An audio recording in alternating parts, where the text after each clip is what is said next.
The Veyrath Mountains did not welcome strangers. They tolerated them, briefly, the way a predator tolerates a fly, right up until the moment it decides not to. Lucas Mercer had been tolerating the mountains right back for 6 hours. His supply crawler had thrown a cracked pressure line somewhere past the third ridge, and now the machine sat silent and leaking coolant onto ancient stone while Lucas crouched beneath it with a headlamp strapped to his forehead and grease up to his elbows. The job was straightforward. The location was not.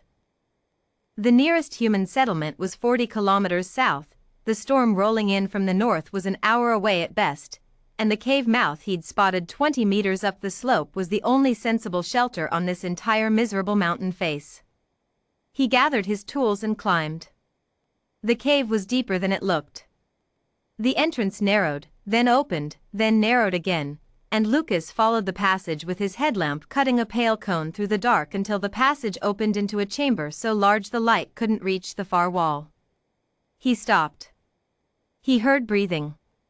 Slow, wet, labored, the sound of enormous lungs working against something that hurt. Lucas turned his headlamp left. She was curled against the far wall like a collapsed cathedral. Scales the color of old bronze and dying embers, wings folded so tight they looked like broken architecture. One great eye, filmed with something milky and wrong, tracked toward him. The other eye did not open. A dragon. A real one. Lucas had seen them twice before, both times from a distance, both times with the distinct impression that distance was the appropriate relationship to maintain. He was not at a distance now. The eye watching him narrowed. Her nostrils flared. When she finally spoke, her voice was the sound of boulders shifting deep underground. "Human," she said. "You have wandered somewhere you should not be." "Yeah," Lucas agreed quietly. "Storm shelter. I didn't know you were here." He paused. "What's wrong with you?" Silence. The great eye studied him. "Nothing that concerns you." "You're breathing wrong," Lucas said.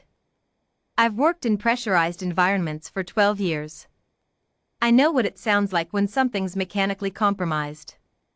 Your chest sounds like a cracked manifold." Another silence.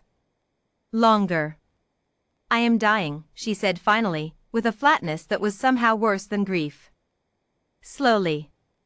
"My rib structure fractured 2 seasons past, a Veyrath rockfall, undignified and stupid. The bone has not healed correctly. Every breath now is." She paused. "Difficult." Lucas looked at her. He looked at the way her left side barely moved when she inhaled. He looked at the unnatural hollow below her left wing joint. He set down his tool bag. "Can I look at it?" "You are a human mechanic," she said. "Not a physician. Not a mage healer. Not even—" "I know what I am," Lucas said. "Can I look at it?" The eye watched him for a long moment. "If you touch me with that headlamp device in my eye, I will eat you." "Fair," Lucas said, and walked toward her.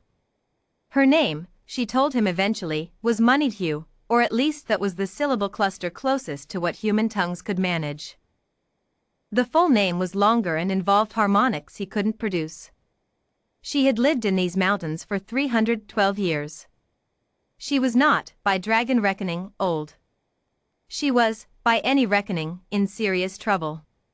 Lucas spent 40 minutes examining the hollow beneath her wing joint using his headlamp, his hands, and what he described aloud as structural intuition, which she found both presumptuous and, she admitted, accurate. The fractured rib, her ribs being the approximate size and weight of ship beams, had knit wrong. The bone growth was pressing against the membrane of her left lung from outside. Not enough to collapse it. Just enough to make every breath a negotiation. "It's like a compression fault," Lucas said, half to himself. "The load-bearing member healed out of alignment and now it's bearing against something it shouldn't." "Yes," Moneydew said, after a moment. "That is precisely it." "Dragon healers? Royal family? Anyone been up here?" The eye looked away from him for the first time. My royal family, she said, very carefully, believes I retreated here to die with dignity.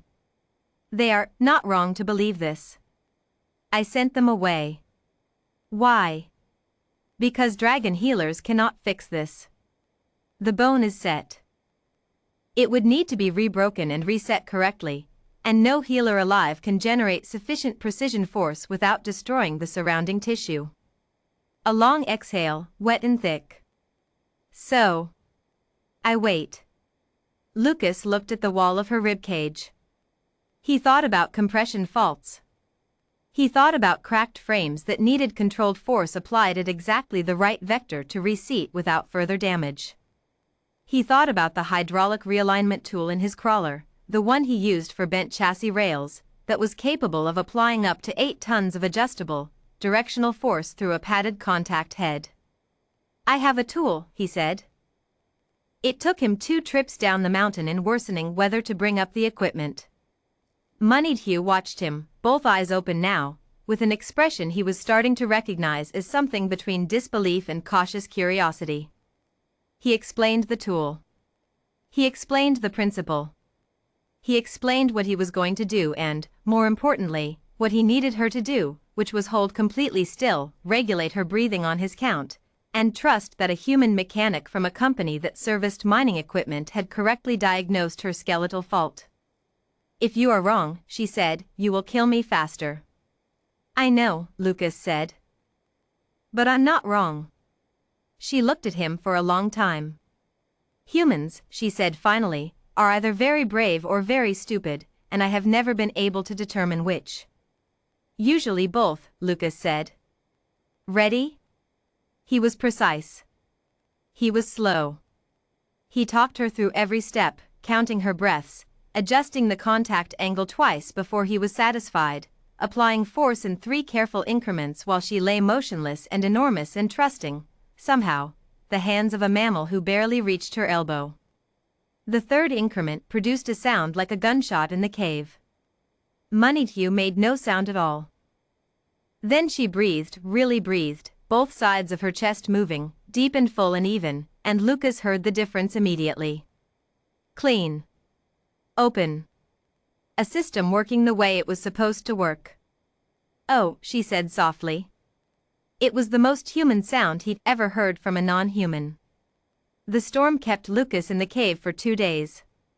Moneyed Hugh, it turned out, was an excellent conversationalist when she wasn't dying. On the 3rd morning, when the sky had cleared and Lucas was repacking his tools, he heard it, the sound of vast wings, multiple, descending toward the cave mouth. Then voices, deep and resonant, calling a name that made the stone vibrate. Moneyed Hugh's family had come, finally, to collect what they thought were her remains. What they found instead was their matriarch sitting upright, both lungs functional, speaking with a small human covered in grease who was arguing with her about the correct torque rating for a hydraulic fitting. The royal family of the Veyrath dragons froze in the entrance of the cave. All 7 of them. Lucas counted, because it seemed like the sort of thing worth counting. Jodwin, the eldest son, his scales the color of storm cloud, stared. Nomi and Dowan, the twin daughters, stared. Honid, the youngest, stared so hard he forgot to land correctly and stumbled on the stone. Mother, Jodwin finally managed. You are alive. Perceptive, Moneyed Hugh said dryly. But the healers said. The healers were correct that they could not help me. She paused. They did not account for the possibility that someone else might. She turned her great head toward Lucas, who had stopped arguing about torque ratings and was now looking at 7 enormous dragons with the particular expression of a man doing rapid recalculations. This is Lucas Mercer. He is a mechanic. He fixed me. 7 pairs of ancient, inhuman eyes turned toward Lucas Mercer, human mechanic, grease-covered and utterly alone in a cave full of dragons. He raised one hand. Hi. The silence lasted a very long time. Then Nomi, who would later become something of a legend in her own right for being the first of the royal line to ever formally bow to a human, lowered her head. The others followed. all 7 of them. Moneyed Hugh watched her children bow to a confused mechanic with a hydraulic realignment tool and a headlamp, and for the first time in 2 seasons, she smiled. Humans, she said softly, to no one in particular, are a persistent species.